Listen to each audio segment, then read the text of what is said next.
Good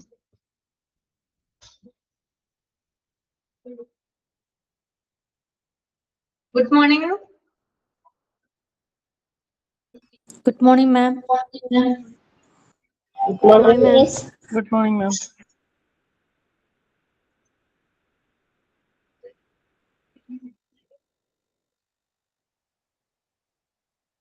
എല്ലാരും ഓണൊക്കെ ആഘോഷിച്ചു. അങ്ങനെ ഉണ്ടായിരുന്നോ? അടിപൊളിയായിരുന്നോ? അടിപൊളിയായിരുന്നു സർ. ഓക്കെ. അതിനിടയ്ക്ക് നമ്മുടെ ചാപ്റ്റർ ഒന്നും മറന്നിട്ടില്ലല്ലോ, വായിച്ചൊക്കെ നോക്കിയായിരുന്നില്ലേ? സത്യം പറഞ്ഞാ ഇല്ല, തൊട്ടിട്ടില്ല. ഇല്ല, വായിച്ചു നോക്കിയിട്ടില്ല. ഓണല്ലേ. വായിച്ചു നോക്കാം, സമയം കിട്ടുമ്പോ ഒന്ന് വായിച്ചു നോക്കാം കേട്ടോ. കഴിഞ്ഞ ക്ലാസ്സിൽ എടുത്തതൊക്കെ ഒന്ന് ജസ്റ്റ് ഒന്ന് വായിച്ചു നോക്കാം. Okay. Good laboratory design should examine the following വരെയായിരുന്നു കഴിഞ്ഞ ക്ലാസ്സിൽ നമ്മൾ പറഞ്ഞു നിർത്തിയിട്ടുണ്ടായിരുന്നത്. ഇനി അടുത്തത് ഒരു സെക്കൻഡ് കേട്ടോ.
ഓക്കെ, എല്ലാവർക്കും കാണാൻ പറ്റുന്നുണ്ടോ?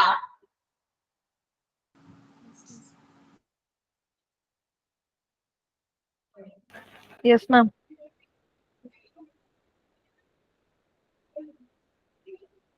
ഓക്കെ, നെക്സ്റ്റ് വരുന്നത് ലെവൽസ് ഓഫ് ലബോറട്ടറി ആണ് കേട്ടോ. ലെവൽസ് ഓഫ് ലബോറട്ടറീസ് ഒന്ന് നോക്കുക. Medical laboratories according to NABL are divided into 4 as below, irrespective of the place they are operating, and are equally applicable to both the public and the private sector.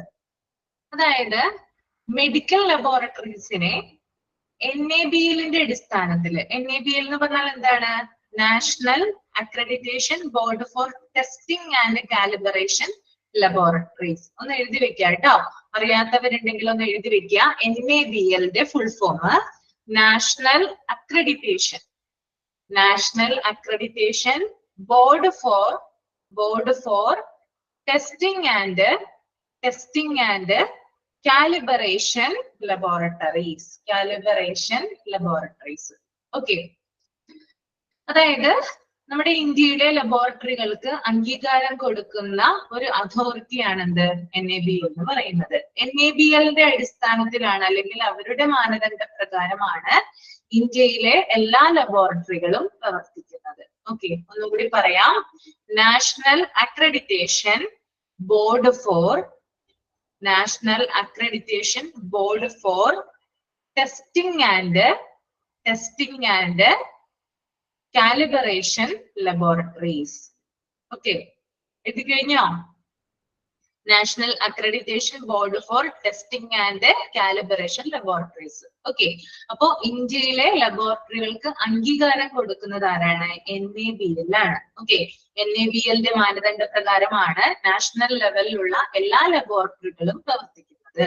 Okay, അപ്പോ NABLന്റെ ഇത് പ്രകാരം, അതായത് അവര് according to NABL ലബോറട്ടറീസിനെ നമുക്ക് പലതരത്തിൽ, അതായത് 4ആയിട്ട് തിരിക്കാമെന്ന് പറഞ്ഞിട്ടുണ്ട്. Okay, ഇതിങ്ങനെ അവര് തരം തിരിക്കുന്നത് ഒരു പ്രദേശത്തിന്റെ ബേസിലല്ല, അതായത് ഇന്ന പ്രദേശത്ത് സ്ഥിതി ചെയ്യുന്ന ലബോറട്ടറി ആണെന്ന് എന്താ പറയാ, അങ്ങനെയുള്ള ഒരു മാനദണ്ഡത്തിലല്ല ലബോറട്ടറിയെ എന്ത് ചെയ്തിരിക്കുന്നത്, പ്ലേസ് ചെയ്തിരിക്കുന്നത്. മറിച്ച് ലബോറട്ടറിയിൽ നടക്കുന്ന പ്രവർത്തനങ്ങൾക്കനുസരിച്ച് എന്ത് ചെയ്തിട്ടുണ്ട്, ലബോറട്ടറിയെ 4ആയിട്ട് തരംതിരിച്ചിട്ടുണ്ട്. ഓക്കെ, ഈ ഒരു തരംതിരിവ്, ഈ ഒരു ക്ലാസിഫിക്കേഷൻ എന്ന് പറയുന്നത് പബ്ലിക് സെക്ടറിനും, അതായത് പൊതുമേഖല, അതായത് പൊതു ഉടമസ്ഥതയിലുള്ള ലബോറട്ടറികൾക്കും അതല്ല സ്വകാര്യ ഉടമസ്ഥതയിലുള്ള ലബോറട്ടറികൾക്കും ബാധകമാണ്. രണ്ടിനും എന്താണ് ഈ ഒരു ക്ലാസിഫിക്കേഷൻ എന്ന് പറയുന്നത് ബാധകമാണെന്നാണ് പറയുന്നത്. അപ്പൊ NABLന്റെ അടിസ്ഥാനത്തിൽ ലബോറട്ടറികളെ 4 രീതിയിൽ എന്ത് ചെയ്തിട്ടുണ്ട്, ക്ലാസിഫൈ ചെയ്തിട്ടുണ്ട്. ഒന്ന് നമുക്ക് നോക്കാം. ഫസ്റ്റ് വൺ എന്ന് പറയുന്നത് സ്മോൾ സൈസ്ഡ്. പെട്ടെന്ന് നമുക്ക് മനസ്സിലാവും കേട്ടോ, എളുപ്പമാണ്. Small sized, a laboratory that receives samples of up to 100 patients participants per day. അതായത് ഇവിടെ പറയുന്ന കണക്കെന്ന് പറഞ്ഞാല് പ്രതിദിന കണക്കാണ്, ഒരു ദിവസത്തെ കണക്കാണ് പറയുന്നത് കേട്ടോ. അതായത് ഒരു ദിവസം ഒരു ലബോറട്ടറി 100 സാമ്പിൾസ് കളക്ട് ചെയ്യുന്നുണ്ടെങ്കിൽ ആ ലബോറട്ടറിയെ നമുക്ക് എന്ത് വിളിക്കാം, സ്മോൾ സൈസ്ഡ് ലബോറട്ടറി എന്ന് വിളിക്കാം. ക്ലിയർ ആണോ പറയുന്നത്? മനസ്സിലാവുന്നുണ്ടോ? ഓക്കെ, അപ്പൊ എന്താ പറഞ്ഞത്, ഫസ്റ്റ് തന്നെ സ്മോൾ സൈസ് എന്ന് പറഞ്ഞാല് ഒരു ദിവസം 100 സാമ്പിൾസ്, അതായത് 100 പേഷ്യൻസിൽ നിന്ന് സാമ്പിൾസ് കളക്ട് ചെയ്ത്, അങ്ങനെ പേഷ്യൻസിന്റെ എണ്ണം നമുക്ക് പറയേണ്ട ആവശ്യമില്ല, സാമ്പിൾസിന്റെ എണ്ണം മാത്രം നമ്മൾ നോക്കിയാൽ മതി. 100 സാമ്പിൾസ് കളക്ട് ചെയ്യുന്നുണ്ടെങ്കിൽ അതിനെ നമുക്ക് എന്ത് വിളിക്കാം, സ്മോൾ സൈസ് ലബോറട്ടറി എന്ന് വിളിക്കാം. Then രണ്ടാമത്തത് മീഡിയം സൈസ്ഡ് ലബോറട്ടറി ആണ്.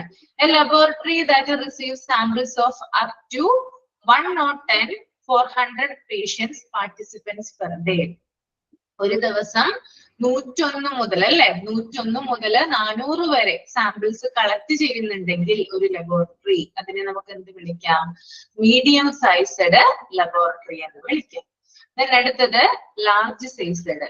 A laboratory that receives samples of more than 401 to 1000 patients participants per day. ഒരു ദിവസം എത്രയാണ് സാമ്പിള്, അതായത് 401 മുകളിൽ അല്ലെ, 401 മുകളിലും 1000നും ഇടയിലാണ് സാമ്പിൾസ് കളക്ട് ചെയ്യുന്നതെങ്കിൽ അതിനെ ലാർജ് സൈസ്ഡ് ലബോറട്ടറി എന്ന് വിളിക്കാം. Okay, last one very large sized. Very large sized എന്ന് പറയുമ്പോൾ അവിടെ ഒരു കണക്ക് പറയുന്നുണ്ട് അല്ലെ, a laboratory that receives more than 1000 patients participants per day. ഒരു ദിവസം 1000ന് മുകളിലാണ് സാമ്പിൾസ് ഒരു ലബോറട്ടറി കളക്ട് ചെയ്യുന്നുണ്ടെങ്കിൽ അതിനെ വെരി ലാർജ് സൈസ്ഡ് ലബോറട്ടറി എന്ന് വിളിക്കുന്നു. ഓക്കെ, ഇപ്പൊ സ്മോൾ സൈസ്ഡ് ഉണ്ട്. സ്മോൾ സൈസിൽ എത്രയാണ്, 100 വരെ ആകാം എന്ന് പറയുന്നുണ്ട് അല്ലെ. ഓക്കെ, മീഡിയം സൈസ്ഡ് ആണെങ്കിൽ 101 തുടങ്ങി 400 വരെ. ലാർജ് സൈസ്ഡ് ആണെങ്കിൽ 401 തുടങ്ങി 1000 വരെ. വെരി ലാർജ് സൈസ്ഡ് ആണെങ്കിൽ മോർ ദാൻ 1000 വരെ. അങ്ങനെയാണ് ഒരു കണക്ക് പറയുന്നത് കേട്ടോ. ഇനി വേറൊരു ക്ലാസിഫിക്കേഷനും കൂടി ഇവിടെ പറയുന്നുണ്ട് കേട്ടോ. അതെന്താണെന്ന് നോക്കാം നമുക്ക്. Multiple location. ഓക്കെ, അത് ലബോറട്ടറിയുടെ തന്നെ ഒരു ക്ലാസിഫിക്കേഷൻ ആയിട്ട് വരുന്നതാണ് multiple location. A laboratory having more than one location in the same district with the same legal identity. Okay, അതായത് ഒരേ ലീഗൽ ഐഡന്റിറ്റിയോട് കൂടി ഒരു ലബോറട്ടറിയുടെ തന്നെ പല ബ്രാഞ്ചസുകള് ഒരു ഡിസ്ട്രിക്റ്റിൽ ഉണ്ടെങ്കിൽ അതിനെ നമുക്ക് മൾട്ടിപ്പിൾ ലൊക്കേഷൻ എന്ന് വിളിക്കാം. ഓക്കെ, അതായത് നിങ്ങളുടെ അടുത്തൊരു ലബോറട്ടറി ഉണ്ടെന്ന് വിചാരിക്കാം, ഒരു ഫേമസ് ആയിട്ടുള്ള ലബോറട്ടറി ആണെന്ന് വിചാരിക്കാം. നിങ്ങളുടെ ജില്ലയില്, നിങ്ങളുടെ പ്രദേശത്തെ കൂടാതെ, അല്ലെങ്കിൽ നിങ്ങളുടെ ഗ്രാമത്തിലോ അല്ലെങ്കിൽ നിങ്ങൾ താമസിക്കുന്ന ആ സ്ഥലത്തെയോ കൂടാതെ വേറെ സ്ഥലങ്ങളിൽ, അതായത് നിങ്ങളുടെ ജില്ലയിൽ തന്നെ മറ്റു പല സ്ഥലങ്ങളിൽ ഈ ലബോറട്ടറിക്ക് ബ്രാഞ്ച് ഉണ്ടെങ്കിൽ അതിന് എന്ത് പറയാം, മൾട്ടിപ്പിൾ ലൊക്കേഷൻ എന്ന് പറയാം. ഓക്കെ, DDRC പോലുള്ള കുറെ ലബോറട്ടറീസ് ഉണ്ട്, നിങ്ങൾക്ക് അറിയാമെന്ന് വിചാരിക്കുന്നു. അവർക്കൊക്കെ എന്താണ്, ഒരേ ജില്ലയിൽ തന്നെ പല ബ്രാഞ്ചസ് ഉണ്ട്. ഓക്കെ, അതിനെയാണ് എന്ത് പറയുന്നത്, മൾട്ടിപ്പിൾ ലൊക്കേഷൻ എന്ന് പറയുന്നത്. ക്ലിയർ ആയോ? ക്ലാസിഫിക്കേഷൻ മനസ്സിലായോ? ക്ലിയർ ആണോ? Okay.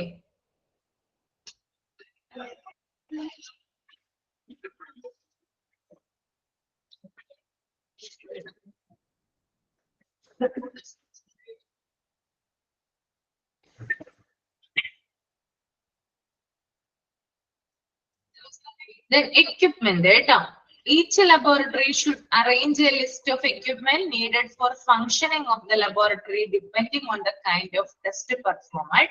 Equipment consists of hardware and software of instruments, measuring system and laboratory information system.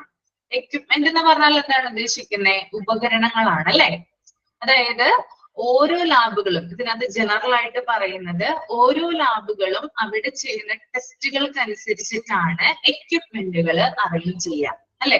അതായത് പലതരത്തിലുള്ള ലാബുകൾ ഉണ്ടെന്ന് ഞാനിപ്പോ പറഞ്ഞു അല്ലെ. അതായത് സ്മോൾ സൈസിലുള്ളതുണ്ട്, മീഡിയം ഉണ്ട്, ലാർജ് ഉണ്ട്, വെരി ലാർജ് ഉണ്ട് അല്ലെ.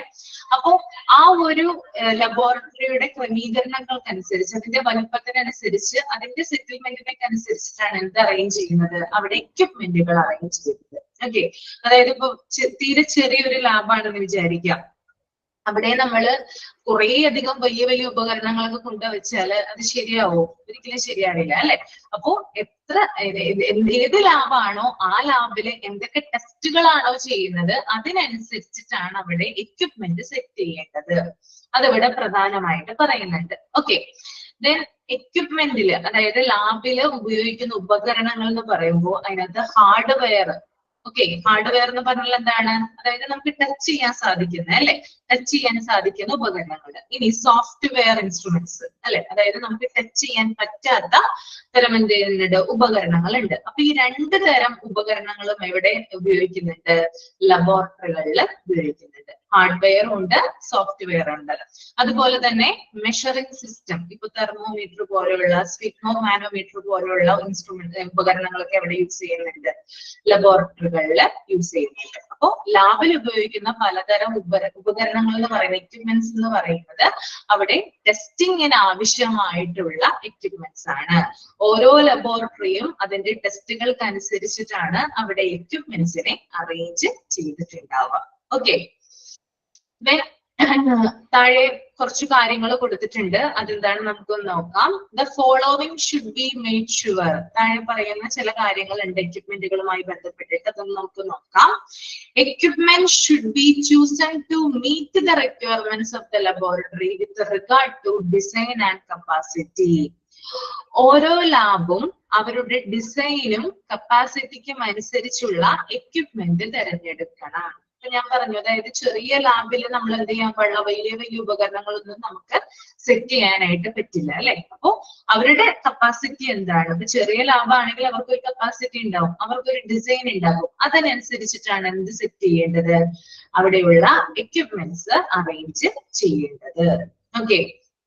അടുത്തത്, all equipment should be qualified before it is taken for clinical use. Okay. അതായത് ഓരോ എക്യുപ്മെന്റ്സും യൂസ് ചെയ്യുന്നതിന് മുമ്പ് ചെക്ക് ചെയ്തിരിക്കണം. ഓക്കെ. അതായത് ഇപ്പോ എന്തെങ്കിലും ടെസ്റ്റിങ്ങിനും മറ്റുമായിട്ടൊക്കെ എക്യുപ്മെന്റ്സുകൾ ഉപയോഗിക്കുമ്പോൾ അത് കൃത്യമായിട്ട് എന്ത് ചെയ്തിരിക്കണം? അത് യൂസിന് മുമ്പായിട്ട് എന്ത് ചെയ്തിരിക്കണം? ആ എക്യുപ്മെന്റുകൾ പ്രോപ്പർ ആയിട്ട് ചെക്ക് ചെയ്തിട്ടുണ്ടാകണം. ഓക്കെ. ഞാൻ ഈ പറയുന്ന കാര്യങ്ങൾ ഒന്ന് ജസ്റ്റ് ഒന്ന് എഴുതി വെക്കാത്ത സൈഡിൽ എവിടെയെങ്കിലും നിങ്ങൾ എഴുതി വെക്കുന്നുണ്ടോ? എഴുതി വെക്കാറുണ്ടോ? ഓക്കെ. അല്ലെങ്കിൽ ചിലപ്പോൾ മനസ്സിലായെന്ന് വരില്ല, അതുകൊണ്ടാണ് പറയുന്നത് കേട്ടോ. ഓക്കെ. മൂന്നാമത്തത്, all equipment should be in usable condition at all times. Okay. അതായത് എല്ലാ എക്യുപ്മെന്റ്സും യൂസ്ഡ് കണ്ടീഷനിലായിരിക്കണം. എപ്പോഴും ഉപയോഗിക്കാൻ പറ്റിയ ഉപകരണങ്ങളായിരിക്കണം ലബോറട്ടറിയിൽ ഉണ്ടായിരിക്കേണ്ടത്. ഓക്കെ. അതായത് പേഷ്യന്റ് ഇപ്പൊ വന്നു, എന്തെങ്കിലും സാമ്പിൾ കൊടുക്കാനായിട്ട് വന്നു, എന്തെങ്കിലും ഡിലേ ഒക്കെ ഉണ്ടെങ്കിൽ, അതായത് എക്യുപ്മെന്റിന് എന്തെങ്കിലും കംപ്ലൈന്റ് ഒക്കെ ഉണ്ടെങ്കിൽ എന്താണ്, നമുക്ക് ആ ടെസ്റ്റ് കറക്റ്റ് ആയിട്ട് ചെയ്ത് ആ റിസൾട്ട് കൊടുക്കാനായിട്ട് സാധിച്ചെന്ന് വരില്ല. അപ്പൊ എപ്പോഴും, അതായത് പേഷ്യൻസിനെ അധികം വെയിറ്റ് ചെയ്യിപ്പിക്കാതെയൊക്കെ എപ്പോഴും എന്താണ്, അവര് വരുന്ന ആ സമയത്ത് തന്നെ സാമ്പിൾസ് ഒക്കെ കളക്ട് ചെയ്യാനും മറ്റും അതിന്റെ ടെസ്റ്റിങ്ങിനും റിസൾട്ടിങ്ങിനൊക്കെ വേണ്ടിയിട്ട് സജ്ജമായിട്ടായിരിക്കണം ഉപകരണങ്ങൾ ഉണ്ടായിരിക്കേണ്ടത്, അത് അറേഞ്ച് ചെയ്ത് വെക്കേണ്ടത്. Okay. Then fourth one, regular inspection, cleaning and maintenance of equipment should be performed. Maintenance performed as per the recommendation of the manufacturer or more as required. Example with the overuse of aging equipment. Okay, അതായത് ഇവിടെ പറയുന്നത് എല്ലാ ദിവസവും എക്യുപ്മെന്റുകളിൽ inspection നടത്തിയിരിക്കണം. Inspection എന്ന് പറഞ്ഞാൽ എന്താ ഉദ്ദേശിക്കുന്നത്? പരിശോധനകൾ നടത്തിയിരിക്കണം. ഉപകരണങ്ങൾ എല്ലാ ദിവസവും ചെക്ക് ചെയ്യണം. അതുപോലെ തന്നെ ഉപകരണങ്ങൾ നല്ല വൃത്തിയുള്ളതായിട്ട് ക്ലീൻ ആയിട്ട് സൂക്ഷിച്ചിരിക്കണം. അത് മെയിൻറ്റെയിൻ ചെയ്തിരിക്കണം. അതുപോലെ തന്നെ ആ ലബോറട്ടറിയിലെ മാനുഫാക്ചർ ഉണ്ടാവുമല്ലോ, അതായത് അവിടെ ഇവിടെ ഒരു മേൽനോട്ടക്കാരൻ ഉണ്ടാവുമല്ലോ, മാനേജർ എന്നൊക്കെ നമുക്ക് പറയാം അല്ലെ. അവിടെ എല്ലാ കാര്യങ്ങളും മേൽനോട്ടം വഹിക്കുന്ന ഒരു ആളുണ്ടാവും. ആ ആളുടെ അഡ്വൈസ് പ്രകാരം അല്ലെങ്കിൽ അയാളുടെ ശുപാർശ പ്രകാരം എല്ലാ കാര്യങ്ങളും ചെയ്തിരിക്കണം. അതായത് ഈ ഒരു എക്യുപ്മെന്റുകള് ഡെയിലി വന്ന് ചെക്ക് ചെയ്യണം, അത് ക്ലീൻ ചെയ്യണം, അതിന്റെ മെയിൻ്റെനൻസ് ഒക്കെ ഉറപ്പുവരുത്തേണ്ടതുണ്ട്. ഓക്കെ, ഇവിടെ ഒരു എക്സാമ്പിൾ പറഞ്ഞിട്ടുണ്ട്. അതായത് ചില ഉപകരണങ്ങളൊക്കെ എന്താണ് അധിക നാൾ ഉപയോഗിച്ചു കഴിയുമ്പോൾ എന്താണ് അതിന് എന്താ പറയാ ഡിപ്രിസിയേഷൻ, തേയ്മാനം വരാനൊക്കെ ചാൻസ് ഉണ്ട് അല്ലെ. കൂടുതൽ നാളത് ഉപയോഗിക്കും തോറും അതിന്റെ എന്താ പറയാ അത് റിസൾട്ടുകളിൽ ഇപ്പോ ആ ഉപകരണം വെച്ച് എന്തെങ്കിലും ടെസ്റ്റുകളൊക്കെ ചെയ്യുവാണെങ്കിൽ തന്നെ അതിന്റെ റിസൾട്ടുകളിലൊക്കെ വേരിയേഷൻ ഒക്കെ വരാം, വ്യത്യാസങ്ങളൊക്കെ വരാം. അപ്പൊ അങ്ങനെ ഒരിക്കലും ഉണ്ടാവാനായിട്ട് പാടില്ല.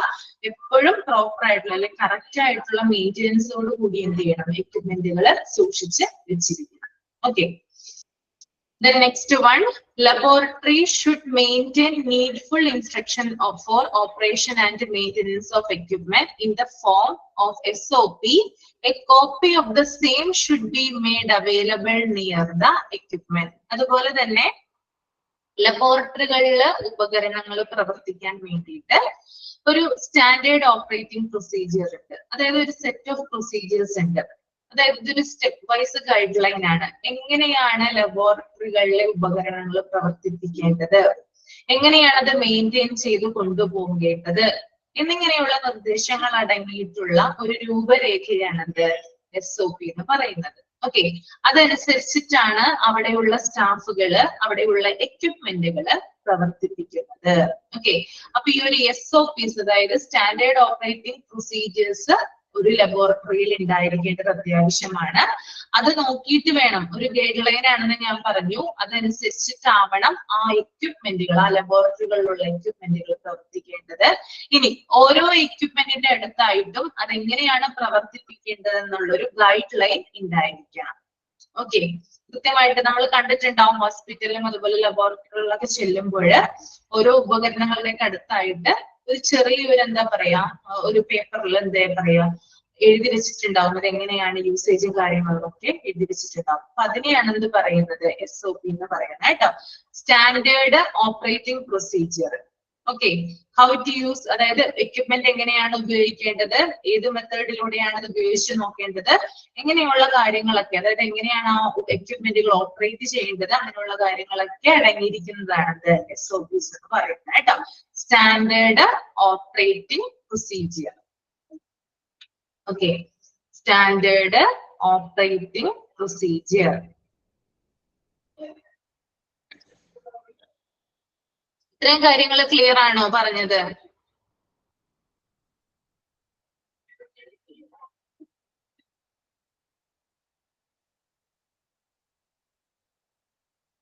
The next point, all equipment should undergo calibration and verification. Okay, അതായത് എല്ലാ ഉപകരണങ്ങളും ലബോറട്ടറിയിൽ ഉപയോഗിക്കുന്ന എല്ലാ ഉപകരണങ്ങളും കൃത്യതയുള്ളതായിരിക്കണം.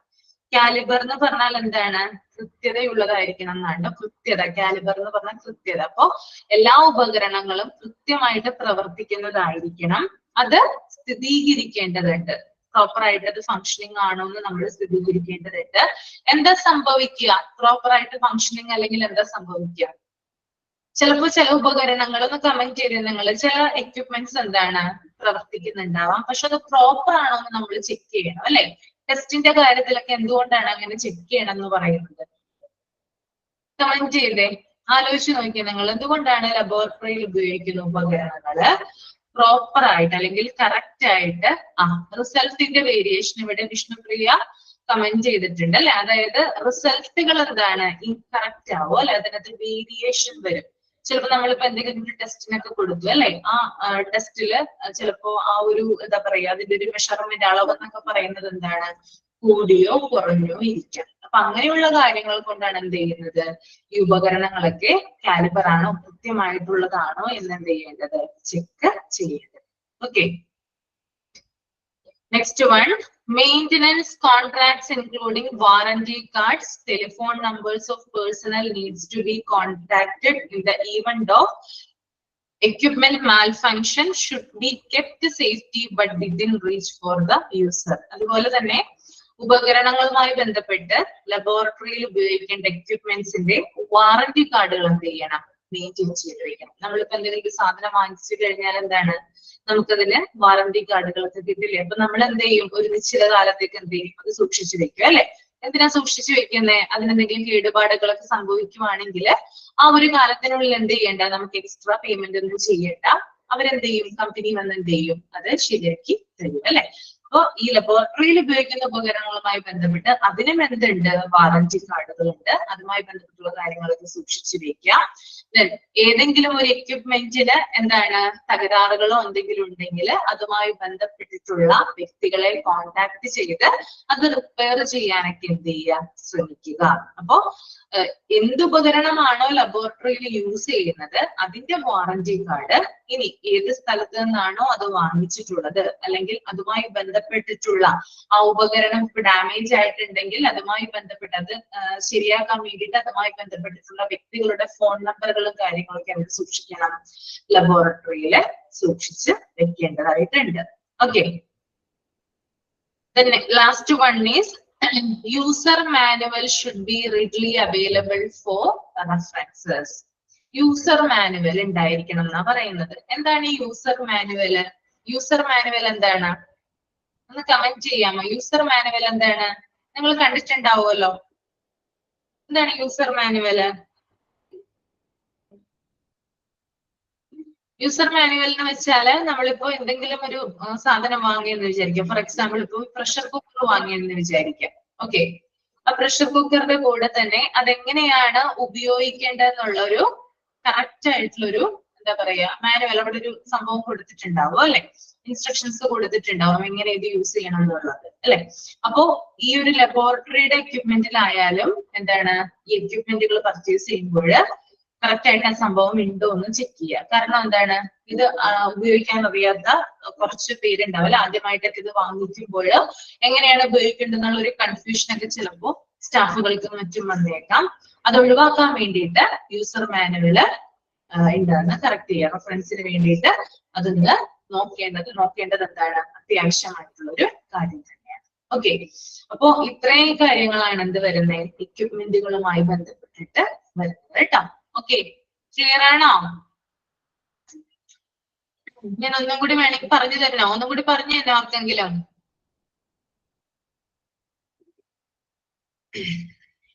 പറയണ്ട? Yes or no? പറയണോ പറയണ്ടേ? എന്താ ചെയ്യണ്ടേ? ഒന്നുകൂടി പറഞ്ഞു തരണോ? ആർക്കെങ്കിലും ക്ലിയർ ആവാത്തതുണ്ടോ ഇത്രയും പറഞ്ഞതില്? ഇല്ല. ഓക്കെ,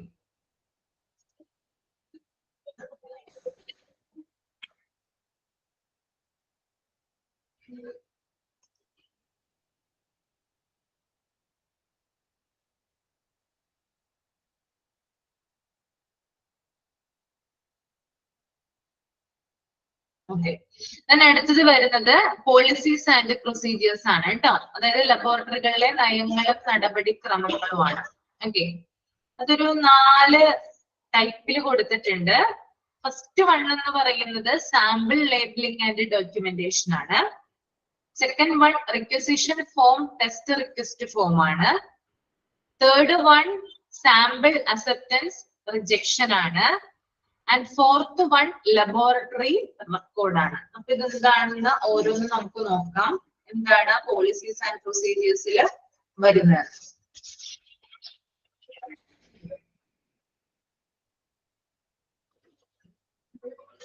ഓക്കെ, ഫസ്റ്റ് വൺ കേട്ടോ, sample labelling and documentation.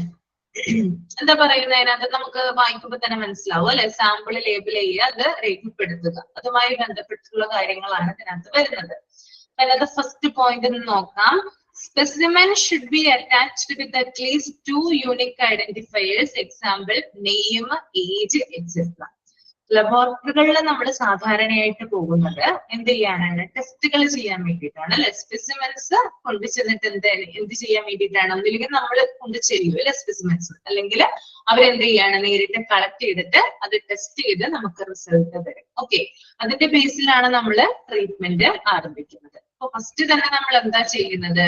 Sample കൊണ്ടുവന്ന് കൊടുക്കുക, അല്ലെങ്കിൽ സാമ്പിൾ എന്ന് നമ്മുടെ കയ്യിൽ നിന്ന് കളക്ട് ചെയ്യുക ചെയ്യുന്നത്. അപ്പൊ അതുമായി ബന്ധപ്പെട്ടിട്ടുള്ള ആദ്യത്തെ കാര്യമാണ് ഇവിടെ പറയുന്നത്. Specimen should be attached with at least 2 unique identifiers, example, name, age, etc. അതായത് സ്പെസിമെനെ കളക്ട് ചെയ്തതിന് ശേഷം യുണീക്ക് ആയിട്ടുള്ള ഐഡന്റിഫയേഴ്സ് ഉപയോഗിച്ച് അത് രേഖപ്പെടുത്തി വെക്കുക. ഓക്കെ, യൂണീക്ക് ആയിട്ടുള്ള 2 ഐഡന്റിഫയേഴ്സിനെ കുറിച്ചിട്ടാണ് ഇവിടെ പറയുന്നത്. ഒന്ന് നമ്മുടെ നെയിം, മറ്റൊന്ന് നമ്മുടെ ഏജ്. ഓക്കെ, അതായത് നിങ്ങളിപ്പോ ഒരു ലബോറട്ടറിയിൽ ചെന്നു, നിങ്ങളുടെ ബ്ലഡ് കൊടുക്കാനാണ് ചെന്നെന്ന് വിചാരിക്കാം, ബ്ലഡ് ടെസ്റ്റ് ചെയ്യാനായിട്ട്. അവര് നമ്മുടെ കയ്യിൽ നിന്ന് എന്ത് ചെയ്യും? ബ്ലഡ് എടുക്കും അല്ലെ? ബ്ലഡ് എടുത്തിട്ട് അതൊരു ടെസ്റ്റ് ട്യൂബിലാക്കും അല്ലെ? സാമ്പിൾ കളക്ട് ചെയ്യുന്ന ഒരു കുപ്പിയിലാക്കും. ഓക്കെ, അതിന്റെ മീതെ അവർ എന്ത് എഴുതി വെക്കാറുണ്ട്? നമ്മുടെ പേര്, അതുപോലെ തന്നെ നമ്മുടെ വയസ്സും. ഈ 2 കാര്യങ്ങൾ എന്ത് ചെയ്യാറുണ്ട്? സാമ്പിളില് രേഖപ്പെടുത്തി വെക്കാറുണ്ട്. ഓക്കെ, അപ്പൊ അതാണ് സാമ്പിളുമായി ബന്ധപ്പെട്ടിട്ടുള്ള ആദ്യത്തെ കാര്യം. Then രണ്ടാമത്തെ നോക്കിയാൽ നിങ്ങള് specimen labelling using barcode is an option that may decrease errors. ഇനി മറ്റ് ചില ലബോറട്ടറികളിലാണെങ്കിൽ ബാർകോഡ് ഉപയോഗിച്ചിട്ടാണ് എന്ത് ചെയ്യുന്നത്? സ്പെസിമെൻസിനെ ഡോക്യുമെന്റ് ചെയ്യുന്നത്. ഓക്കെ, അതായത് ചില വലിയ ലബോറട്ടറികളിലൊക്കെ നമ്മൾ ചെന്നാൽ കാണാം ബാർകോഡ് യൂസ് ചെയ്തിട്ടാണ്. ഇപ്പൊ നമ്മള് എന്താ പറയാ, സൂപ്പർ മാർക്കറ്റിലേക്ക് പോകുമ്പോൾ എന്താ ചെയ്യുന്നത്? ഒരു ബാർകോഡ് ഉപയോഗിച്ചിട്ടാണ് ബില്ലിംഗ് ചെയ്യുന്നത്. അതുപോലെ തന്നെ ചില ലബോറട്ടറികളിൽ എന്ത് ചെയ്യുന്നുണ്ട്? ബാർകോഡ് ഉപയോഗിച്ച് നമ്മുടെ കാര്യങ്ങളൊക്കെ എന്ത് ചെയ്യുന്നുണ്ട്? ഡോക്യുമെന്റ് ചെയ്യുന്നുണ്ട്. ബാർകോഡ് ഉപയോഗിച്ചാലുള്ള ബെനിഫിറ്റ് എന്താന്ന് പറഞ്ഞാല് എറേഴ്സ് കുറക്കാനായിട്ട് സാധിക്കും സാമ്പിളിലുള്ള. അതായത് ഇപ്പോ ഞാൻ പറഞ്ഞു, ഇപ്പോ കൈകൊണ്ടാണ്, പേന കൊണ്ടാണ് സാമ്പിളിൽ നമ്മുടെ പേരും വയസ്സൊക്കെ എഴുതി വെച്ചിരിക്കുന്നതെന്ന് വിചാരിക്കാം. എങ്ങാനും അതൊന്ന് മാഞ്ഞു പോയി കഴിഞ്ഞാലോ, അല്ലെങ്കിൽ ഇപ്പോ ഒരേ പേരുകൾ, ഇപ്പൊ എന്റെ പേര് അശ്വതി എന്നാണ്, ഞാൻ എന്താ പറയാ ഒരു ബ്ലഡ് ടെസ്റ്റ് ചെയ്യാനായിട്ട് പോയി. അതേ സമയത്ത് തന്നെ എന്റെ പേരുള്ള മറ്റു 2 വ്യക്തികളും കൂടി അവിടെ വരികയാണ്. അവരെന്ത് ചെയ്യുന്നുണ്ട്? ബ്ലഡ് കൊടുക്കുന്നുണ്ട്. ഏകദേശം ഏജ് ഒക്കെ സെയിം ആണെങ്കിൽ എന്ത് ചെയ്യാം? വേണമെങ്കിൽ എന്ത് ചെയ്യാം? റിസൾട്ടുകൾ തമ്മിൽ മാറിപ്പോവുക അല്ലെ? അങ്ങനെയുള്ള ഒരു സിനിമയൊക്കെ നിങ്ങൾ കണ്ടിട്ടുണ്ടെന്ന് വിചാരിക്കുന്നത്. ഒരു പഴയ സിനിമയാണ്. 2 പേരുടെ ബ്ലഡ് സാമ്പിൾ കൊടുത്തു, പക്ഷെ എന്താ പറയാ, പേരിൽ എന്തൊരു വ്യത്യാസം കൊണ്ട് ഒരു രോഗിക്ക് ശരിക്കും ക്യാൻസർ ആണ്, മറ്റൊരാൾക്ക് ഒരു പ്രശ്നവുമില്ല. പക്ഷെ എന്താണ്, പ്രശ്നമില്ലാത്ത പേഷ്യന്റിന് ക്യാൻസർ ആണെന്ന് സ്ഥിരീകരിച്ചു, ബ്ലഡ് സാമ്പിൾ മാറിപ്പോയത് കൊണ്ട്. അപ്പൊ അങ്ങനെയുള്ള ഒരു മൂവിയൊക്കെ ഉണ്ടായിട്ടുണ്ട്. അപ്പൊ ഇങ്ങനെയുള്ള പ്രശ്നങ്ങൾ, അതായത് ഇപ്പൊ ബാർകോഡ് മുഖേനയാണ് ഇങ്ങനെയുള്ള ഡോക്യുമെന്റേഷനും കാര്യങ്ങളൊക്കെ ചെയ്യുന്നതെങ്കിൽ അധികം പ്രശ്നം വരില്ല. നമ്മള് കൈയെഴുത്ത്, അതായത് നമ്മൾ എഴുതിയാണ് ഇങ്ങനെയൊക്കെ വെക്കുന്നതെങ്കിൽ എന്ത് ചെയ്യാം? ചില പ്രശ്നങ്ങളൊക്കെ വരാം. അപ്പൊ അതുപോലെ സൂക്ഷിച്ച് ആയിരിക്കണം ഈ സ്റ്റാഫുകളൊക്കെ എന്ത് ചെയ്യേണ്ടത്? ഈ കാര്യങ്ങളൊക്കെ ഡോക്യുമെന്റ് ചെയ്യേണ്ടത്. ഓക്കെ, അപ്പോ അതാണ് രണ്ടാമത്തെ കാര്യം കേട്ടോ. Then മൂന്നാമത്തേത് label may include following details. ഇനി ലേബൽ മേ എന്താണ്? സാമ്പിളിലുള്ള ലേബിളുമ്പോ വേറെ ചില കാര്യങ്ങൾ കൂടി രേഖപ്പെടുത്തി വെക്കാറുണ്ട്. അതിനകത്ത് ഒന്നാണ് patient name, age, gender. Patient പേര്, യുണീക്ക് ആയിട്ടുള്ള കാര്യങ്ങളാണ് 2 പേഷ്യന്റ് നെയിമും ഏജും. ഇനി അല്ലാതെയും എന്ത് ചെയ്യുന്നുണ്ട്? ചില ലബോറട്ടറികളിൽ ഡീറ്റെയിൽസ് എടുക്കാറുണ്ട്. കുറച്ച് ഡീറ്റെയിൽസ് ഒക്കെ അവര് രേഖപ്പെടുത്തി വെക്കാറുണ്ട്. പേഷ്യന്റ് പേര്, അതുപോലെ വയസ്സ്, ഇനി മെയിൽ ഓർ ഫീമെയിൽ എന്ന് പറയുന്ന ഒരു category. Then patient I D. ഹോസ്പിറ്റലിലെ ലബോറട്ടറികളിലൊക്കെ ആണെങ്കിൽ പേഷ്യന്റ് ഐ ഡി അവരെന്തായാലും കുറിച്ച് വയ്ക്കുന്നുണ്ടാവും സാമ്പിളൊക്കെ. അതുപോലെ തന്നെ എന്തൊക്കെ ടെസ്റ്റുകളാണ് റിക്വസ്റ്റ് ചെയ്തിരിക്കുന്നത്, ഡോക്ടർ എന്തൊക്കെ ടെസ്റ്റുകൾ, പല ടെസ്റ്റുകൾ ഉണ്ടാകും. ഷുഗർ ടെസ്റ്റ് ചെയ്തിട്ടുണ്ടാവും, കൊളസ്ട്രോളിന്റെ ടെസ്റ്റ് ചെയ്തിട്ടുണ്ടാവും, യൂറിക് ആസിഡ് ചെയ്തിട്ടുണ്ടാകാം. അങ്ങനെയുള്ള കാര്യങ്ങളൊക്കെ രേഖപ്പെടുത്തി വെക്കാറുണ്ട്. ദെൻ എപ്പോഴാണ്, അതായത് സ്പെസിമെൻ സാമ്പിൾ എപ്പോഴാണ് കളക്ട് ചെയ്തത്, ഏത് സമയത്താണ് സാമ്പിൾ കളക്ട് ചെയ്തിരിക്കുന്ന ഡേറ്റ് എന്നാണ്, അങ്ങനെയുള്ള കാര്യങ്ങളുടെ എന്ത് ചെയ്തിട്ടുണ്ട്? രേഖപ്പെടുത്തി വെക്കാറുണ്ട്. ഓക്കെ, അപ്പൊ മെയിൻ ആയിട്ട് സാമ്പിൾ ലേബലിംഗ് ആൻഡ് ഡോക്യുമെന്റേഷനിൽ വരുന്നത് ആദ്യത്തേത് യുണീക്ക് ആയിട്ടുള്ള 2 ഐഡന്റിഫയേഴ്സ് ആണ് കോമൺ ആയിട്ട് ഉപയോഗിക്കുക. ഒന്ന് ഏതൊക്കെയാണ്? Name, age. പിന്നെ ബാർകോഡ് ഉപയോഗിച്ച് എന്ത് ചെയ്യാറുണ്ട്? ഈ സാമ്പിൾ എന്ത് ചെയ്യാറുണ്ട്? ഡോക്യുമെന്റ് ചെയ്യാറുണ്ട്. ദെൻ ചില കേസുകളിൽ സാമ്പിളുമേ കുറച്ച് കാര്യങ്ങൾ എന്ത് ചെയ്തിട്ടുണ്ടാവും, രേഖപ്പെടുത്തി വെച്ചിട്ടുണ്ടാവും. അതിനകത്ത് ഒന്നാണ് patients name, age, gender, patient ID, test requested, time and date for specimen collection. Okay, clear ആണോ?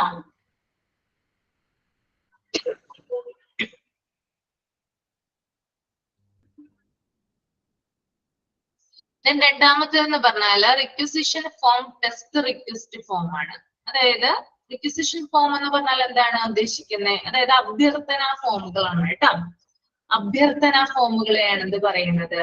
റിക്വസിഷൻ ഫോം അല്ലെങ്കിൽ ടെസ്റ്റ് റിക്വസ്റ്റ് ഫോം എന്ന് പറയുന്നത്. അതെന്താണെന്ന് നമുക്കൊന്ന് വായിച്ചു നോക്കാം. ഫസ്റ്റ് വൺ കൊടുത്തിരിക്കുന്നത്, the requisition form should be finished by the doctor, health worker requesting the test and sent together with the specimen patient to the laboratory. അതായത് requisition form finish ചെയ്യുന്നത് ആരാണ്? ഒരു ഡോക്ടർ അല്ലെങ്കിൽ ഹെൽത്ത് വർക്കർ ആണ്. അവരുടെ നിർദ്ദേശപ്രകാരമാണ് നമ്മൾ സാമ്പിൾ കളക്ട് ചെയ്യാൻ അല്ലെങ്കിൽ സാമ്പിൾ ടെസ്റ്റ് ചെയ്യാനായിട്ട് ലബോറട്ടറികളിൽ ചെല്ലുന്നത്, അല്ലെ? ഇപ്പോ നമുക്ക് ചില കേസുകളിൽ ചില ടെസ്റ്റുകളൊക്കെ നമുക്ക് സെൽഫ് ആയിട്ട് ചെയ്യാം, അല്ലെ? നമ്മളൊന്ന് ഡൗട്ട് ഇപ്പൊ സ്ഥിരമായിട്ട് നമ്മൾ മരുന്ന് കഴിക്കുമ്പോൾ, ഫോർ എക്സാമ്പിൾ ഇപ്പൊ ഡയബറ്റിക് പേഷ്യന്റ് ആണെങ്കിലോ അല്ലെങ്കിൽ കൊളസ്ട്രോളിന് മരുന്ന് കഴിക്കുന്ന പേഷ്യൻസ് ഒക്കെ ആണെങ്കിലോ അല്ലെങ്കിൽ തൈറോയിഡുമായി ബന്ധപ്പെട്ടിട്ടുള്ള കാര്യങ്ങളൊക്കെ ആണെങ്കിലോ നമുക്ക് എന്ത് ചെയ്യാം? നമുക്ക് സെൽഫ് ആയിട്ട് ചെന്ന ടെസ്റ്റുകളും മറ്റൊക്കെ ചെയ്യാം, അല്ലെ? ഇനി വേറെ ചില കേസുകളിൽ എന്ത് ചെയ്യാൻ പറ്റില്ല, നമുക്ക് ഒറ്റയ്ക്ക്, അതായത് നമ്മളുടെ ഇഷ്ടപ്രകാരം എന്ത് ചെയ്യാൻ പറ്റില്ല, ടെസ്റ്റുകളും മറ്റൊന്നും നടത്താനായിട്ട് പാടുള്ളതല്ല, അല്ലെ? അപ്പോ എന്ത് ചെയ്യാം? ഈ ഡോക്ടറുടെ നിർദ്ദേശപ്രകാരം, ഡോക്ടർ കുറിച്ചു തരുന്ന ഒരു കുറിപ്പടി പ്രകാരമാണ് എന്ത് ചെയ്യുന്നത്, നമ്മള് ടെസ്റ്റുകൾ ചെയ്യുന്നത്. അപ്പോ ശരിക്കും പറഞ്ഞാല് ഇവിടെ റിക്വസ്റ്റ് ഫോമുകൾ, അതായത് നമ്മൾക്ക് ടെസ്റ്റ് ചെയ്യണം എന്നുള്ള അഭ്യർത്ഥന ഫോമുകൾ ആരാണ് ഫിനിഷ് ചെയ്യുന്നത്? ഒന്നുകിൽ ഡോക്ടർ അല്ലെങ്കിൽ ഒരു ഹെൽത്ത് വർക്കർ മുഖേനയാണ് എന്ത് ചെയ്യുക, നമ്മളെ ലബോറട്ടറികളിൽ എന്ത് ചെയ്യുക, ടെസ്റ്റുകൾക്ക് വേണ്ടിയിട്ട് ചെയ്യുന്നത്. ഓക്കെ, അപ്പൊ സാമ്പിളൊക്കെ ടെസ്റ്റ് ചെയ്യണമെങ്കിൽ ആരുടെ റിക്വസ്റ്റ് ആണ് വേണ്ടത്? ഒന്നുകിൽ ഡോക്ടറുടെ അല്ലെങ്കിൽ ഒരു ഹെൽത്ത് വർക്കറുടെ റിക്വസ്റ്റ് ആവശ്യമായിട്ട് വരുന്നു.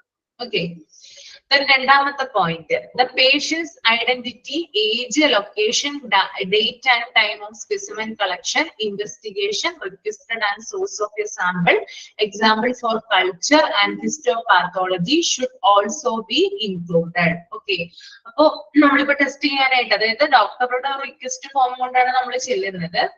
നമ്മൾ അവിടെ ചെന്ന് കഴിഞ്ഞാൽ എന്തൊക്കെ കാര്യങ്ങളാണ് നമ്മളുടെ കളക്ട് ചെയ്യുന്നത്? ഒന്ന് സാമ്പിള് കളക്ട് ചെയ്യും, അല്ലെ? ഫസ്റ്റ് വൺ സാമ്പിള് കളക്ട് ചെയ്യുന്നു.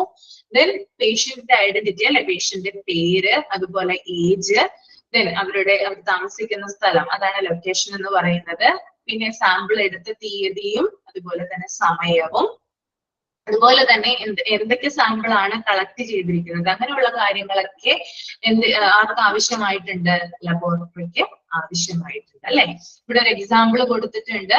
ഇപ്പോ കൾച്ചർ ചെയ്യുന്ന കേസുകളൊക്കെ ഉണ്ട്, അല്ലെ? യൂറിനൊക്കെ ആണെങ്കിൽ നമ്മൾ കൾച്ചർ ചെയ്തിട്ടാണ് എന്ത് ചെയ്യുക, റിസൾട്ടുകൾ കൊടുക്കുക. ഓക്കെ, ഇനി ഹിസ്റ്റോപാത്തോളജി എന്ന് പറഞ്ഞാൽ നമ്മൾ പഠിച്ചിട്ടുണ്ടായിരുന്നു, കലകളെ ടിഷ്യൂസിനെ കുറിച്ചിട്ടുള്ള പഠനമാണ് ഹിസ്റ്റോപാത്തോളജി എന്ന് പറയുന്നത്.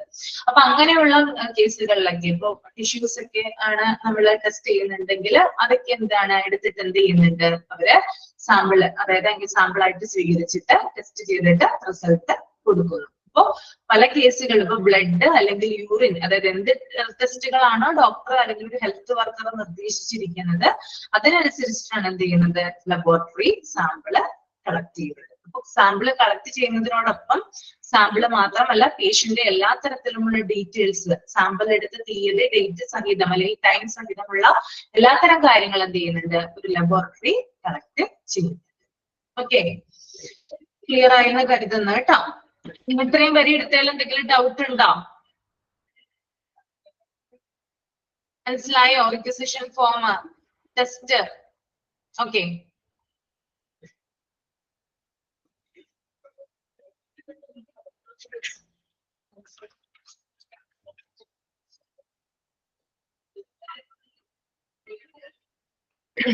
അടുത്തത് sample acceptance rejection. Sample acceptance rejection എന്ന് പറഞ്ഞാല് എന്താണ്?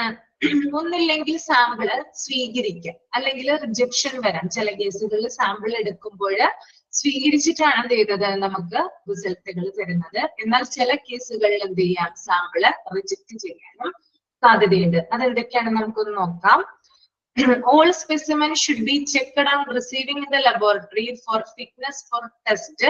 These checks should include suitable container, quantity, volume in case of blood, urine sample, quality of sample in the case of tissue samples, any leakage, etc. അതായത് ലാബിനകത്തേക്ക് വരുന്ന സാമ്പിളുകള് പരിശോധന യോഗ്യമാക്കിയിരിക്കണം എന്നാണ് ഇവിടെ പറയുന്നത്. Okay, അതായത് ലാബിനകത്ത് എന്ത് തന്നെ സാമ്പിളുകൾ വന്നാലും അത് പരിശോധനയ്ക്ക് വിധേയമാക്കണം, പ്രോപ്പർ ആയിട്ട് അത് ടെസ്റ്റ് ചെയ്തിരിക്കണം എന്നാണ് ഇവിടെ ഉദ്ദേശിക്കുന്നത്. എങ്ങനെയാണ് അത് പറയുന്നത് ഇവിടെ? അതായത് വരുന്ന സാമ്പിളുകൾ എന്ന് പറയുന്നത് അത് സ്യൂട്ടബിൾ ആയിട്ടുള്ള ഒരു കണ്ടെയ്നറിലായിരിക്കണം ഇരിക്കേണ്ടത്. അതായത് അതിന് യോജിച്ചൊരു കണ്ടെയ്നറിലായിരിക്കണം ഇരിക്കേണ്ടത്.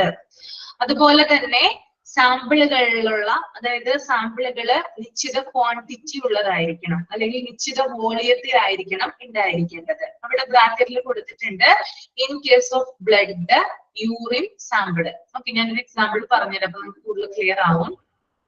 നമ്മളിപ്പോ ഒരു സ്ഥലത്ത് ടെസ്റ്റ് ചെയ്യാനായിട്ട് ചെന്നെന്ന് വിചാരിക്കാം. നമുക്ക് ബ്ലഡ് ടെസ്റ്റും പറഞ്ഞിട്ടുണ്ട് ഡോക്ടർ, യൂറിൻ ടെസ്റ്റും പറഞ്ഞിട്ടുണ്ടെന്ന് വിചാരിക്കാം. ഓക്കെ, ഇപ്പോ നിങ്ങൾ ചെയ്തിട്ടുണ്ടാവും, നിങ്ങൾക്ക് എക്സ്പീരിയൻസ് ഉള്ള കാര്യങ്ങളായിരിക്കും ഉണ്ടാവുക. നമ്മൾ പെട്ടെന്ന് നമ്മുടെ ബ്ലഡ് ഒക്കെ എടുക്കുന്ന സമയത്താണെങ്കിൽ ചിലപ്പോൾ ചില പേഷ്യൻസിനൊക്കെ ആണെങ്കിൽ വെയിൻ കിട്ടിയെന്ന് വരില്ല, ഞരമ്പ് പെട്ടെന്ന് കിട്ടിയെന്ന് വരില്ല.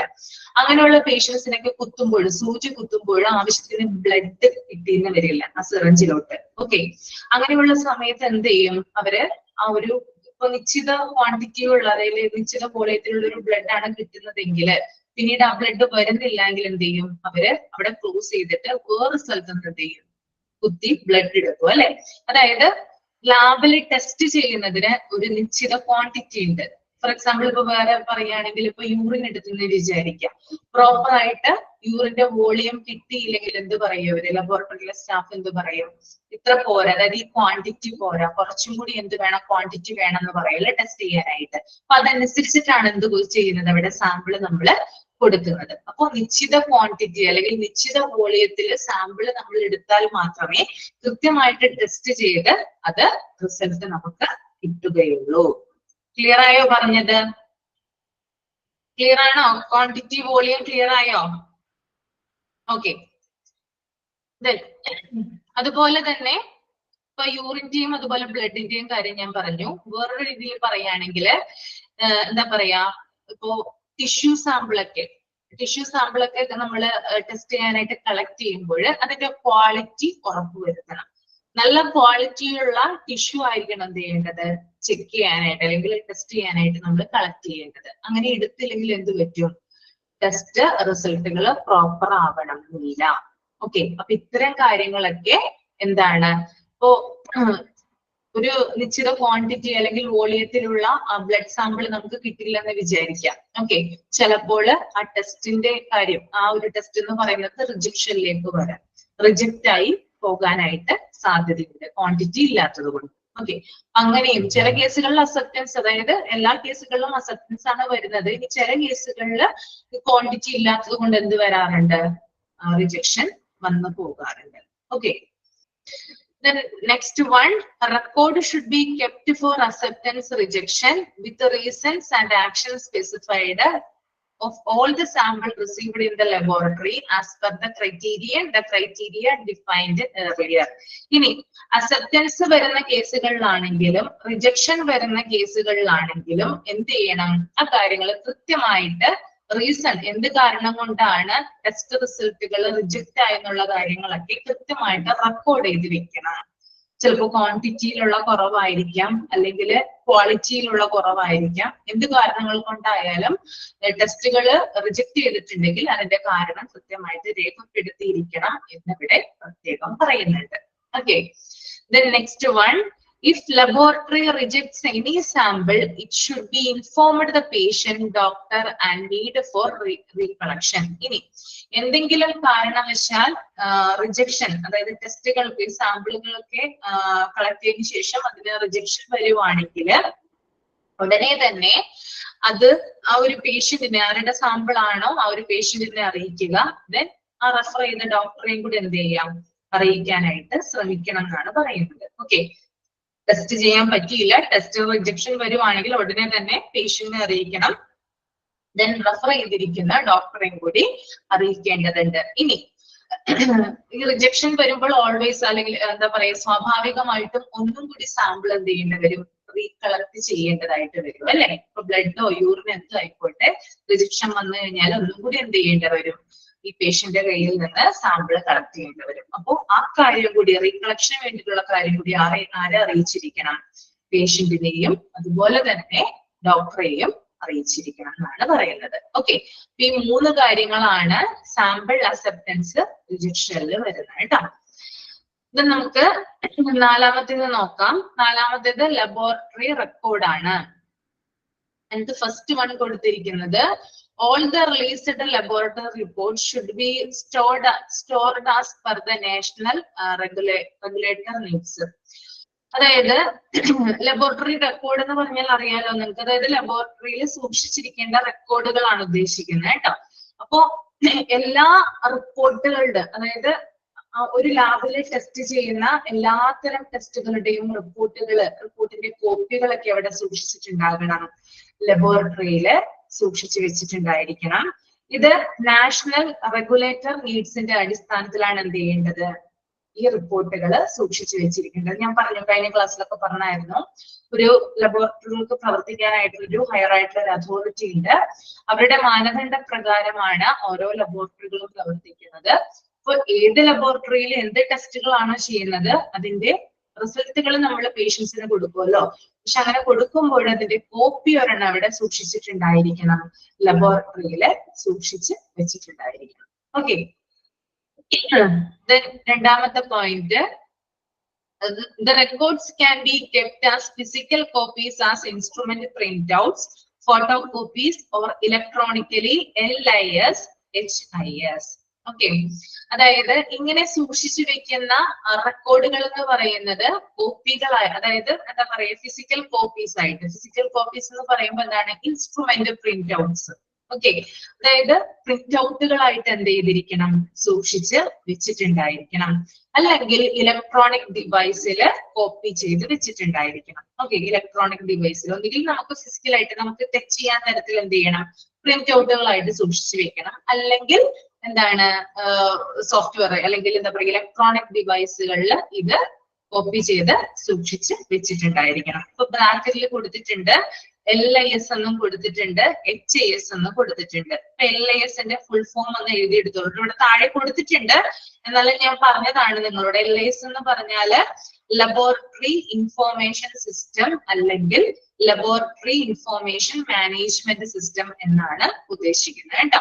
ലബോറട്ടറികളിലെ പ്രവർത്തനം, അതായത് ലബോറട്ടറികളുടെ പ്രവർത്തനവുമായി ബന്ധപ്പെട്ടിട്ടുള്ള അതായത് അതിന്റെ എല്ലാ കാര്യങ്ങളും ഫങ്ഷൻ ചെയ്യിപ്പിക്കുന്നത് ഒരു പ്രത്യേക സോഫ്റ്റ്വെയർ ഉപയോഗിച്ചിട്ടാണ്. അതിന്റെ പേരാണിത് LIS എന്ന് പറയുന്നത് കേട്ടോ. ഓക്കെ, ദെൻ അടുത്തത് HIS എന്ന് പറയുന്നുണ്ട്. HIS എന്ന് പറഞ്ഞാൽ ഹോസ്പിറ്റൽ ഇൻഫോർമേഷൻ സിസ്റ്റം അഥവാ ഹെൽത്ത് ഇൻഫോർമേഷൻ സിസ്റ്റം എന്ന് പറയും.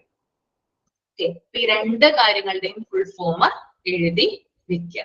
ഓക്കെ, അപ്പൊ ഈ സോഫ്റ്റ്വെയർ ഉപയോഗിച്ചിട്ടാണ് എന്ത് ചെയ്യുന്നത്, ലബോറട്ടറിയിലെ പ്രവർത്തനങ്ങൾ, എല്ലാത്തരം പ്രവർത്തനങ്ങളും എന്ത് ചെയ്യുന്നത്, കൈകാര്യം ചെയ്യുന്നത് LIS ഉപയോഗിച്ചിട്ടാണ് കേട്ടോ. Then മൂന്നാമത്തെ പോയിന്റ് പറയാം, use of LIS laboratory information system, laboratory information management system enables a laboratory to track specimens from receipt, processing, testing and reporting to storage.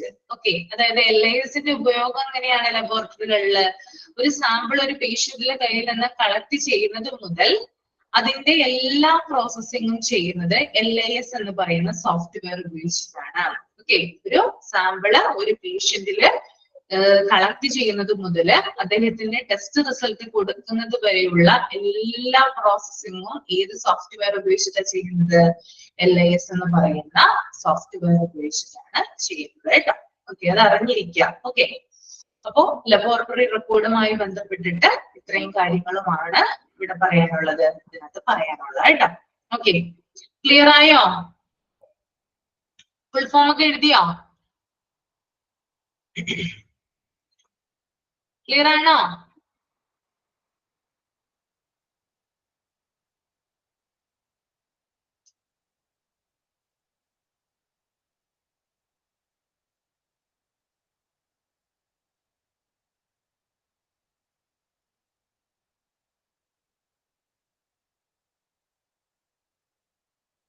ഇനി നമ്മൾ നോക്കിയൊന്ന് അതിന്റെ താഴെയായിട്ട് laboratory records include but are not limited to the following.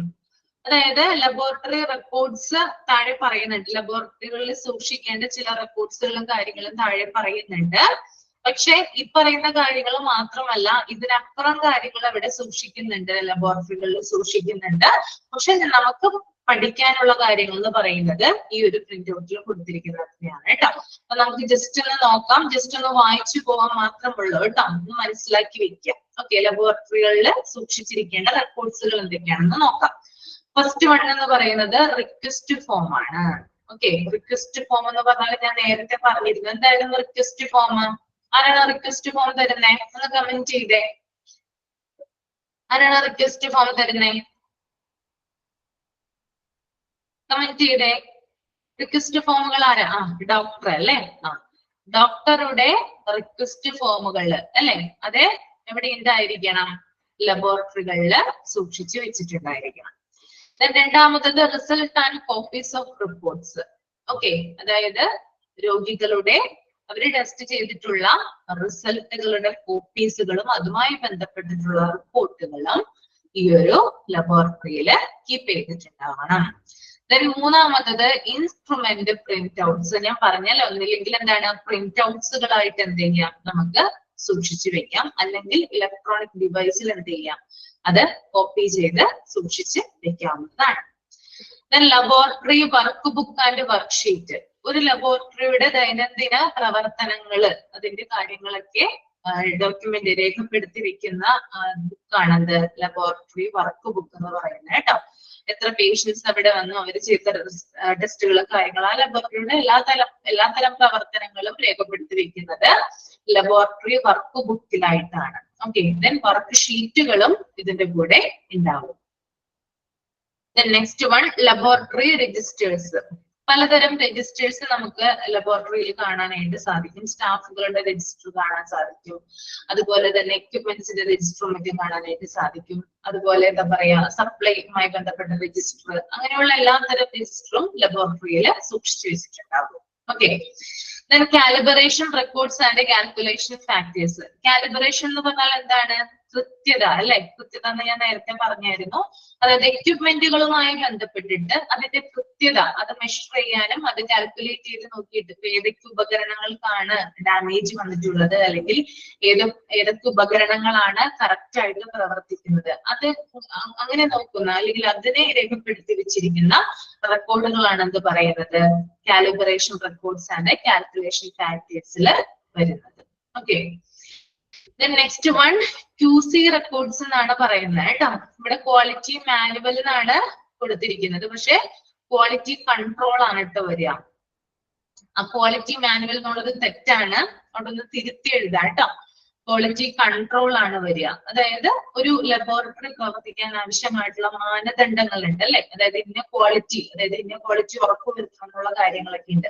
അപ്പൊ അവർക്ക് കൃത്യമായിട്ട് എന്താ പറയാ, ഒരു ക്വാളിറ്റി കൺട്രോൾ ഉണ്ടാകും. അതായത് ഇന്ന ഗൈഡ് ലൈൻസ് കാര്യങ്ങളൊക്കെ ഉണ്ടാവും. അപ്പൊ അതുമായി ബന്ധപ്പെട്ടുള്ള റെക്കോർഡുകൾ എന്ത് ചെയ്തിട്ടുണ്ടാകും, അവിടെ സൂക്ഷിച്ച് വെച്ചിട്ടുണ്ടാകും. ഓക്കെ, അടുത്തത് ഇൻസിഡന്റ് ബുക്ക് കറക്റ്റീവ് ആക്ഷൻ റിപ്പോർട്ട്സുകൾ. ഇൻസിഡന്റ് ബുക്ക് എന്ന് പറഞ്ഞാൽ എന്താണ്? അതായത് ഇപ്പൊ എന്തെങ്കിലും ഒരു എക്യുപ്മെന്റ് തകരാറിലാകുകയോ ലബോറട്ടറിയിൽ എന്തെങ്കിലും ആക്സിഡന്റുകൾ, എന്തെങ്കിലും പെട്ടെന്നൊരു അപകടം എന്തെങ്കിലുമൊക്കെ വരികയാണെങ്കിലോ അതുമായി ബന്ധപ്പെട്ടിട്ട് എന്താണ് അതിനെക്കുറിച്ച് എഴുതിയിരിക്കുന്ന റെക്കോർഡ്.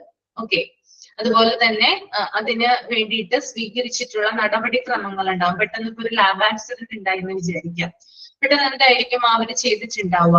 അപ്പൊ ഫർദർ പ്രൊസീജിയേഴ്സ് ഒക്കെ ചെയ്തിട്ടുണ്ടാവും അല്ലെ? അപ്പൊ അതൊക്കെ എന്ത് ചെയ്തിരിക്കണം, അത് രേഖപ്പെടുത്തി വെച്ചിട്ടുണ്ടായിരിക്കണം.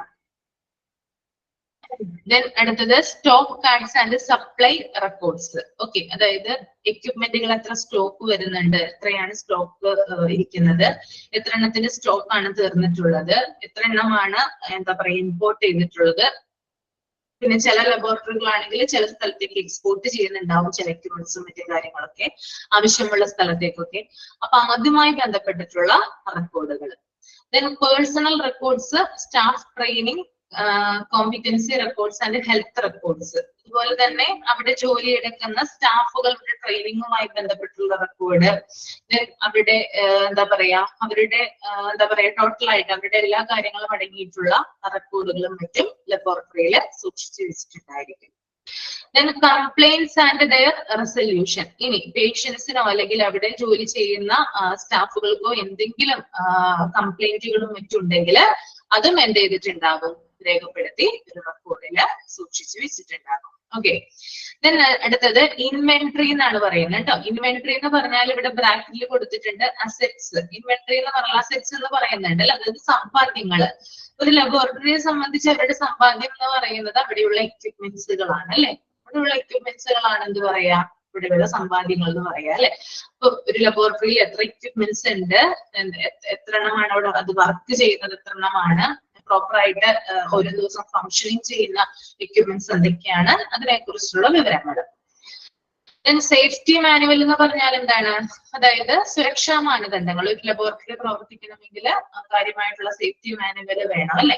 സുരക്ഷാ മാനദണ്ഡങ്ങൾക്ക് അനുസരിച്ചിട്ടാണ് ഒരു ലബോറട്ടറി പ്രവർത്തിക്കുക. അപ്പൊ അതിനെക്കുറിച്ച് കൃത്യമായിട്ട് രേഖപ്പെടുത്തിയിട്ടുള്ള record. Okay. Then budget. Budget എന്ന് പറഞ്ഞാൽ എന്താണ്, ബഡ്ജറ്റ് എന്ന് പറഞ്ഞാൽ നമുക്കറിയാം അല്ലെ, അതായത് ഒരു വർഷത്തേക്കുള്ള വരവും ചെലവും കാൽക്കുലേറ്റ് ചെയ്യുന്നതിനാണ് നമ്മൾ ബഡ്ജറ്റ് എന്ന് പറയുന്നത്. അപ്പോ ഒരു വീട്ടിൽ നിന്ന പോലെ അല്ലെങ്കിൽ ഒരു ഹോസ്പിറ്റലിൽ നിന്ന പോലെ ഒരു ലബോറട്ടറിക്ക് എന്തുണ്ട്, ഒരു വർഷത്തേക്കുള്ള വരവും ചെലവും ഒക്കെ എന്താണ് കാൽക്കുലേറ്റ് ചെയ്തവര് കൃത്യമായിട്ട് വെച്ചിട്ടുണ്ടാവും അല്ലെ. അപ്പൊ അതിന്റെ കൂടെ ദെൻ അടുത്തതെന്ന് പറഞ്ഞാല് SOPs ആണ്. SOPs എന്ന് പറഞ്ഞാൽ നേരത്തെ ഞാൻ പറഞ്ഞു സ്റ്റാൻഡേർഡ് ഓപ്പറേറ്റിംഗ് പ്രൊസീജിയേഴ്സ് ആണ്, അതായത് ഗൈഡ് ലൈൻസ് ആണ്.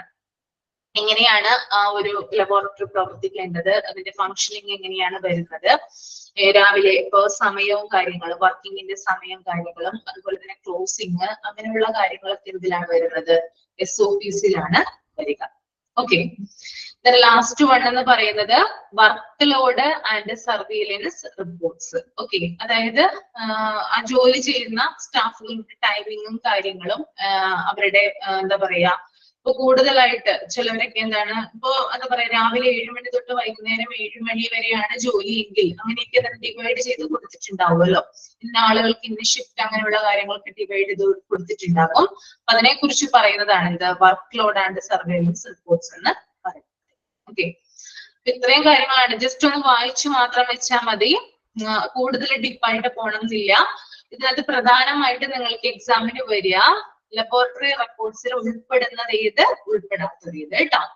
ഓക്കെ. അങ്ങനെയാണ് വരിക കേട്ടോ. ചിലപ്പോൾ റിക്വസ്റ്റ് ഫോം കൊടുത്തിട്ടുണ്ടാവും, result and copies of reports കൊടുത്തിട്ടുണ്ടാവും, ക്വസ്റ്റ്യനില് ഇൻസ്ട്രുമെന്റ് പ്രിന്റ് ഔട്ട്സ് കൊടുത്തിട്ടുണ്ടാവും, വേറൊരു കാര്യം കൂടി കൊടുത്തിട്ടുണ്ടാവും. പിന്നെ അത് ഉൾപ്പെടാത്തത് ഏതെന്ന് ചോദിച്ചാൽ നിങ്ങൾക്ക് എഴുതാനായിട്ട് പറ്റണം. അത്തരത്തിൽ വേണം ഈ ഒരു കാര്യത്തിൽ നമ്മൾ പഠിച്ചു വെക്കാനായിട്ട് കേട്ടോ. ഓക്കെ. ക്ലിയർ ആയോ? ക്ലിയർ ആണോ? ഓക്കെ. ഞാൻ മൈക്ക് ഓൺ ചെയ്യാൻ എന്തെങ്കിലും ഡൗട്ട് ഉണ്ടെങ്കിൽ ചോദിച്ചോളൂ കേട്ടോ.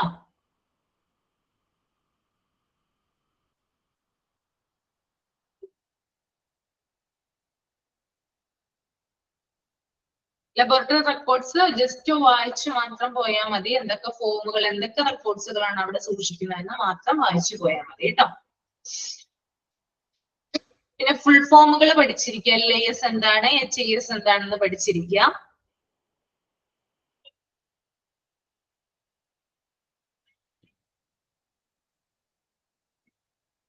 Sample labelling and documentation important ആണ് കേട്ടോ. നമുക്ക് പെട്ടെന്ന് ഒരു ക്വസ്റ്റ്യൻ ലബോറട്ടറിയുമായി ബന്ധപ്പെട്ടിട്ടുള്ള ഒരു ചോദ്യം നമ്മൾ ചോദിക്കുകയാണെങ്കിൽ സാമ്പിളുമായിട്ട് ബന്ധപ്പെട്ടുള്ള ചോദ്യമാണ് ആരായാലും ചോദിക്കുക അല്ലെ. ക്ലിയർ ആയിട്ടുള്ളതാണ് സാമ്പിൾ എന്ന് പറയുന്നത്. ലബോറട്ടറി എന്ന് കേൾക്കുമ്പോൾ തന്നെ എന്താണ്, നമുക്ക് സാമ്പിൾ ആണ് മനസ്സിൽ വരിക. അപ്പോ സാമ്പിൾ ലേബലിംഗ് ആൻഡ് ഡോക്യുമെന്റേഷൻ എന്ന് പറയുന്നത് ഇമ്പോർട്ടന്റ് ആണ്. അതൊന്ന് നോട്ട് ചെയ്ത് വെക്കുക, ഒന്ന് ടിക്കിട്ട് വെക്കുക കേട്ടോ. അവരുടെ ഹെഡിങ്ങിൽ ടിക്കിട്ട് വെക്കുക.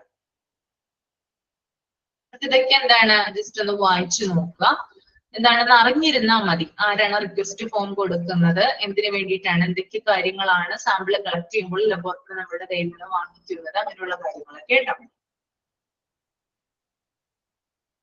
പിന്നെ അതുപോലെ തന്നെ സാമ്പിൾ റിജക്ട് ചെയ്യുമ്പോൾ എന്തൊക്കെ കാര്യങ്ങൾ, അതായത് റിജക്ട് ചെയ്യാനുള്ള റീസൺ എന്തൊക്കെയാണ് റീസൺ വരിക റിജക്ട് ചെയ്യാനുള്ള? ഒരാൾ പറഞ്ഞു ഇവിടെ. സാമ്പിള് റിജക്ട് ചെയ്യണമെങ്കിൽ ഒരു റീസൺ ഉണ്ടാവും അല്ലെ? എന്താണ് ഒരു റീസൺ? എന്തായിരിക്കും? വിഷ്ണുപ്രിയ ഒന്ന് പറഞ്ഞേ. വിഷ്ണുപ്രിയ. Yes ma'am. ആ, സാമ്പിള് നമ്മളിപ്പോ കളക്ട് ചെയ്തെന്ന് വിചാരിക്കാം. അത് പക്ഷെ റിജക്റ്റ് ആയിപ്പോയി. എന്തായിരിക്കും ഒരു കാരണം? അതിന്റെ സ്യൂട്ടബിൾ കണ്ടെയ്നർ അല്ലാതിരിക്കുന്ന സാഹചര്യത്തിലായിരിക്കാം. ആ, പിന്നെ ടെസ്റ്റ് സാമ്പിളിന്റെ ക്വാളിറ്റി വോളിയം അത് കൃത്യത ഇല്ലാതെ വരുന്ന സാഹചര്യത്തിൽ റിജക്റ്റ് ആവുന്നുണ്ടാവും. ആ, പിന്നെ അതിന്റെ ക്വാളിറ്റി സാമ്പിൾ നോക്കി അത് ചെക്ക് ചെയ്തിട്ട് അതിലെന്തെങ്കിലും പോരായ്മ ഉണ്ടെങ്കിൽ അത് റിജക്റ്റ് ആവാൻ കാരണമാവും. ഓക്കെ.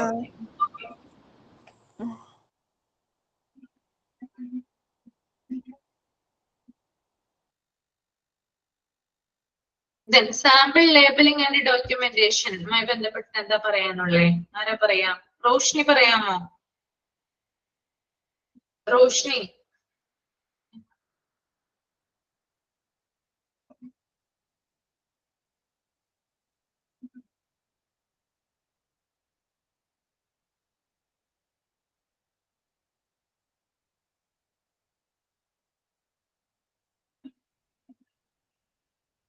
ആരാ പറയാ സാമ്പിൾ ലേബലിംഗ് ആൻഡ് ഡോക്യുമെന്റേഷൻ? ഒരാൾ പറഞ്ഞേ സാമ്പിൾ ലേബലിംഗ്. വിഷ്ണുപ്രിയ ഒന്ന് പറയാമോ മോളെ? വിഷ്ണുപ്രിയ. സാമ്പിള് കളക്ട് ചെയ്യുമ്പോൾ ആളിന്റെ പേരോ ഏജോ അതിൽ രേഖപ്പെടുത്തിയിരിക്കും. ഇല്ലാന്നുണ്ടെങ്കിൽ ചിലയിടങ്ങളിലാണെങ്കിൽ ബാർകോഡ് വെച്ചായിരിക്കും അതിന്റെ സാമ്പിൾ കളക്ട് ചെയ്യുമ്പോൾ അതിൽ എന്തുവാ ഐഡന്റിഫിക്കേഷന് വേണ്ടി ഉപയോഗിക്കുന്നത് ബാർകോഡ്. ഇത് കൂടാണ്ട് പേഷ്യന്റിന്റെ ID നമ്മൾ സ്വീകരിക്കുന്നുണ്ട്. ടെസ്റ്റ് റിക്വസ്റ്റുകൾ അത് വെച്ച് നമ്മൾ നോക്കുന്നുണ്ട്. പേഷ്യന്റ് ടെസ്റ്റിന് കൊടുക്കുന്ന സമയവും ഡേറ്റ് ഒക്കെ വെച്ച് നമ്മൾ സാമ്പിൾ കളക്ട് ചെയ്യുമ്പോൾ രേഖപ്പെടുത്തുന്നുണ്ട്. അപ്പോ ഇതുവരെ എടുത്തത് എന്ത് ചെയ്യാം? വായിച്ചു നോക്കാം കേട്ടോ. നെക്സ്റ്റ് ക്ലാസ്സിൽ എന്ത് ചെയ്യാം? കണ്ടിന്യൂ ചെയ്യാം. Okay, thank you.